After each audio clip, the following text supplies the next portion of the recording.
Čaute, moje meno je Radoslav Filip, som trojnásobný majster Slovenska v kulturistike.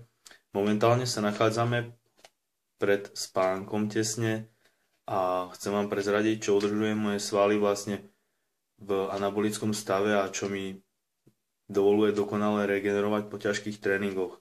A je to už predtým spomínaný glutamín. Tento je od firmy Best Nutrition.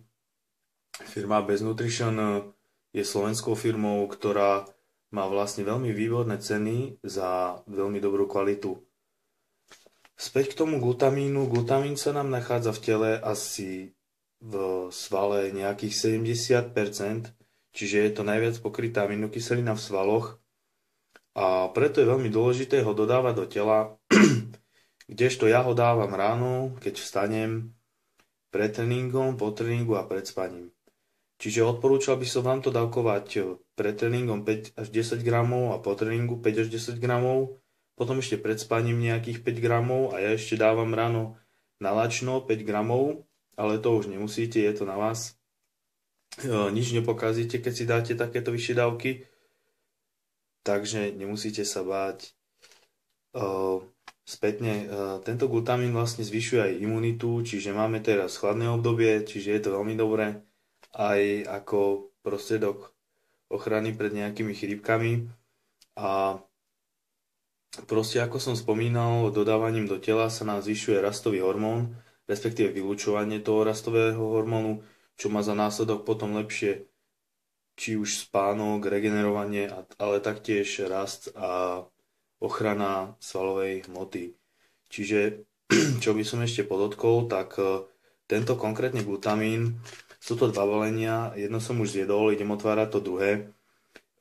Toto je 250 gramové balenie, kdežto som si kúpil 250 a 250, čo ma vyšlo okolo 20 eur. Čiže cenovo si myslím, že je to dosť výhodné. Čo sa týka kvality, tak to vám nebudem rozprávať, alebo rozpustnosti, lebo je to proste glutamín, čistý glutamín, neochutený, čistá aminokyselina. Potom máme ešte, respektíve na stránke protein.sk majú ešte väčšie balenia, čiže polkilové balenie za cenu približne 38 eur, 39. Čiže taktiež sa to oplatí, to väčšie balenie určite viac, ale tak záleží na vás, ako ste na tom s financiami. Čiže myslím si, že toto je môj základ, bez toho ani nejdem spať, bez toho ani netrenujem, lebo vlastne tvorí to najväčšiu časť svalovej hmoty, táto aminokyselina, čiže to odporúčam. Ako som spomínal, zakúpil som si to na stránke protein.sk, kde môžete nakúpiť aj tento glutamín, aj množstvo iných doplnkov, ktoré určite ešte budeme spomínať v budúcich častiach recenzií. Takže čaute a vidíme sa neskôr.